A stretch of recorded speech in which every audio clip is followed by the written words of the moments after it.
In 2015, a woman in Osaka was found in her apartment. She had been dead for 8 years.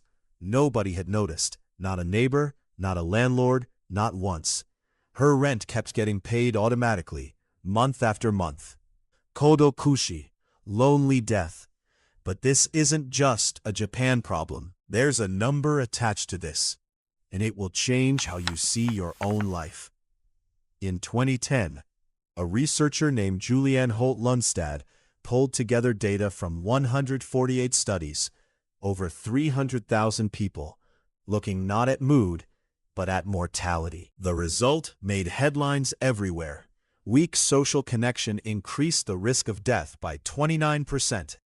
To put that in a number you already understand, it's roughly the same risk as smoking up to 15 cigarettes a day. Read that again.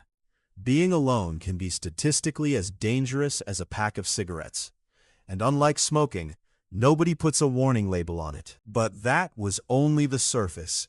Loneliness doesn't just correlate with early death, it appears to cause the biology behind it. A psychologist named John Cacioppo found that chronic isolation raises cortisol, the same way a real physical threat would. Your body can't tell the difference between no one is around and something is hunting me. Inflammation rises, immune function drops. Loneliness puts your entire nervous system on alert, permanently. Here's the part almost nobody talks about. For most of human history, being alone wasn't a lifestyle choice. It was a death sentence. So evolution built you an alarm system for exactly this. That alarm is loneliness itself. But this is where it gets worse, because we built a world that mutes the alarm without fixing the danger. In 2023, the U.S. Surgeon General called loneliness an epidemic.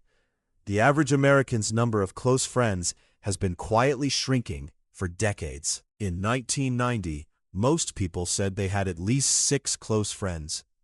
By 2021, that number had collapsed. Nearly 1 in 8 Americans reported having no close friends at all. And the strange part is, we've never been more connected. You can message hundreds of people in seconds and still feel like no one would notice if you vanished. That's not a contradiction. That's the actual mechanism. Your alarm system wasn't built to measure how many messages you receive. It was built to measure something older, whether someone would physically come looking for you. A notification isn't that, and your nervous system knows the difference. So the alarm keeps ringing quietly, no matter how many chats you have open, and an entire economy has quietly learned to profit from that ringing. Platforms don't need you to feel connected. They need you to feel almost connected, just enough to keep checking. Engagement, not belonging, is the metric being optimized. And the byproduct is exactly the isolation Holt-Lundstad measured the mortality risk of. Which brings us to one study that makes this impossible to ignore. At the University of Chicago, researchers sat lonely participants down and asked them to simply talk to a stranger. Beforehand, almost all of them predicted it would go badly, that they'd be awkward, unwanted. Afterward, nearly every one of them rated the conversation as far better than expected. The gap between what lonely people predict and what actually happens is enormous, and it's the whole trap. Loneliness rewires your prediction of how people will receive you, convincing you it will fail before you've even tried. That's the cruelest part of the whole system.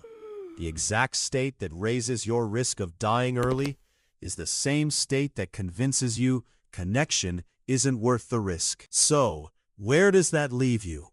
Not doomed, just misinformed about your own alarm. The ache you feel isn't proof you're unlikable or broken. It's proof that a very old, very accurate system is doing exactly its job. Somewhere, right now, there's a version of you that reaches out anyway, sends the text you've been drafting for 3 days, knocks on the door instead of guessing what's behind it. That version of you isn't naive. The data says they're statistically making the better bet.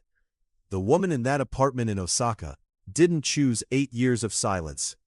Somewhere along the way, the alarm just got quieter than the excuses. Yours hasn't gone quiet yet. That's exactly why you're still uncomfortable enough to hear it. So the next time it rings, the next time you feel that pull towards someone, that's not weakness asking to be managed.